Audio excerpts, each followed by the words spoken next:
Imagine dedicating your life to hard work, meticulously building modest savings, only to face the potential loss of your hard-earned state pension through means testing. That's the alarming concern echoing among pensioners across the UK right now. This isn't just a fleeting worry. It's at the heart of a heated political debate that's got everyone talking. But buckle up, because we're about to dive into the details of how the Department for Work and Pensions, DWP, is standing firm on this issue. And yes, there are layers of controversy that might surprise you.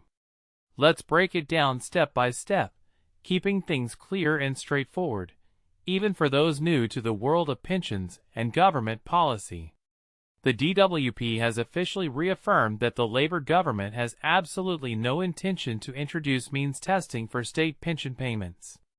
This assurance came straight from Secretary of State for Work and Pensions, Pat McFadden, during a parliamentary session on Monday, October 28, 2025. He was responding to a pointed inquiry from Labour backbencher Fookes, the Member of Parliament for Monmouthshire. Means testing, for those unfamiliar, is essentially a way to adjust benefits based on an individual's income or savings. In other words, it could mean wealthier retirees get less or none of their state-funded pension. And this is exactly what Fookes highlighted as a major source of anxiety for her constituents. In her question, she referenced remarks made at the Conservative Party conference by the Shadow Chief Secretary to the Treasury, who advocated for means testing the state pension. This has sparked significant worry among pensioners in Monmouthshire who've toiled diligently throughout their careers and accumulated small nest eggs, Fookes explained. Under the Conservatives' proposed plans, these hard-working individuals could forfeit their state pensions. Can the Secretary of State assure us that, under this Labour government, the state pension will continue to be accessible to everyone? McFadden didn't mince words. He responded enthusiastically. I'm pleased to confirm that means testing isn't part of our government's agenda. But perhaps the Conservatives could clarify if it aligns with theirs? He went on to press the issue further, calling out the Shadow Minister. The Shadow Chief Secretary inadvertently revealed their hand. Can Helen Whately MP verify that this isn't their stance? Or does their leader still cling to her earlier position from this year, where she stated, "We are going to examine means testing"? Are they still pursuing it, or not? But here's where it gets controversial. The Tories' deflection that followed could fuel endless debates about political accountability. Conservative Shadow Work and Pensions Minister Helen Whately sidestepped the means testing question entirely, opting instead to critique Labour's approach to welfare. She remarked, "We all recall the chaotic attempt before summer when the government aimed to cut welfare spending, but instead voted in favor of increased expenditure. Since then, the Prime Minister has argued there's a compelling moral justification for welfare reductions, and the Chancellor has insisted she won't leave welfare unchanged. Does the Secretary of State concur?" McFadden addressed the evasion head-on, noting that Whately avoided confirming the Conservative position on means testing. He emphasized that welfare reforms are an ongoing process.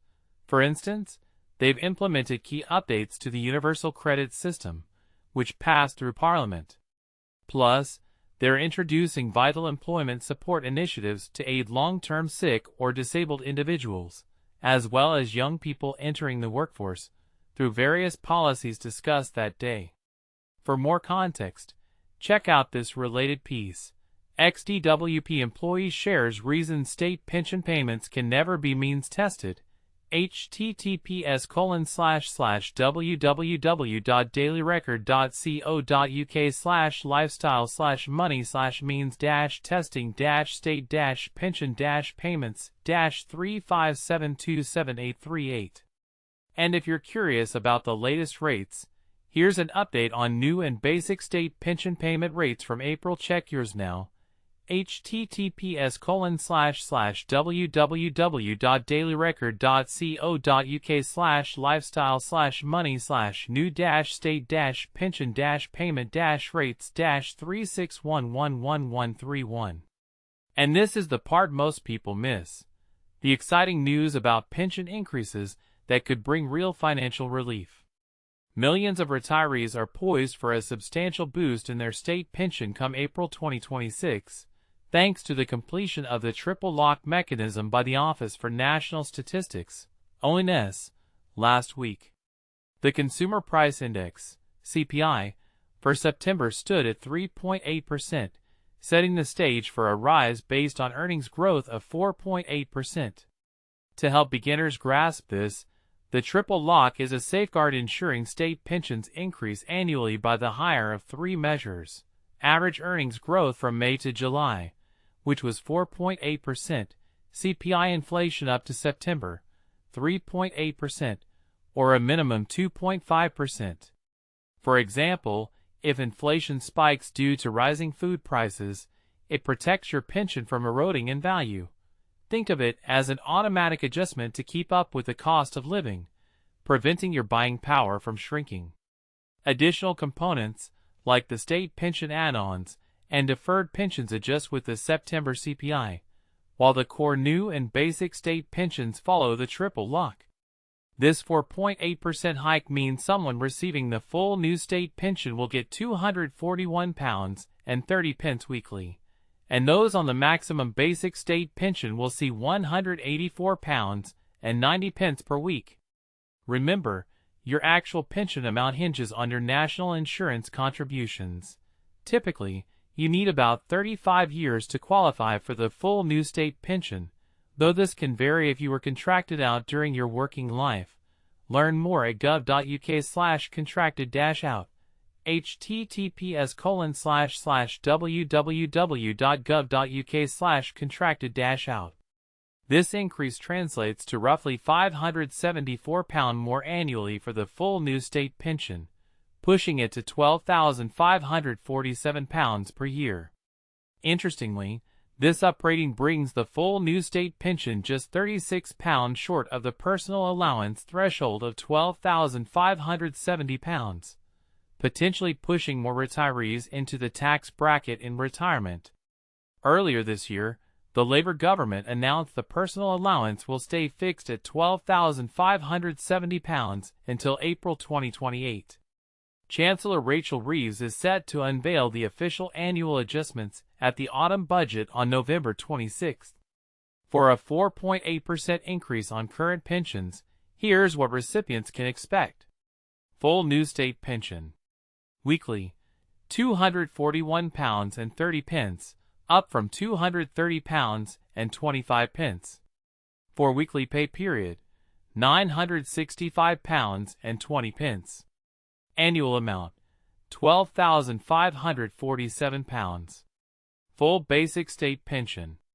Weekly, £184.90, up from £176.45. For weekly pay period, £739.60. Annual amount, £9,614. In wrapping this up, it's clear that while Labour is committed to protecting universal access to the state pension, the Conservatives' past flirtations with means testing raise eyebrows about fairness and reward for a lifetime of contributions. Is means testing a pragmatic solution to direct funds to those in greater need, or an unfair penalty on prudent savers? Could it even discourage saving altogether, deepening inequality? And what about the triple lock? Is it a bulletproof shield against inflation, or should we explore alternatives like wage linking? We'd love to hear your take. Do you support keeping pensions universal, or do you see merit in tailoring them to wealth? Jump into the comments and let's spark a discussion. Agree or disagree, your voice matters.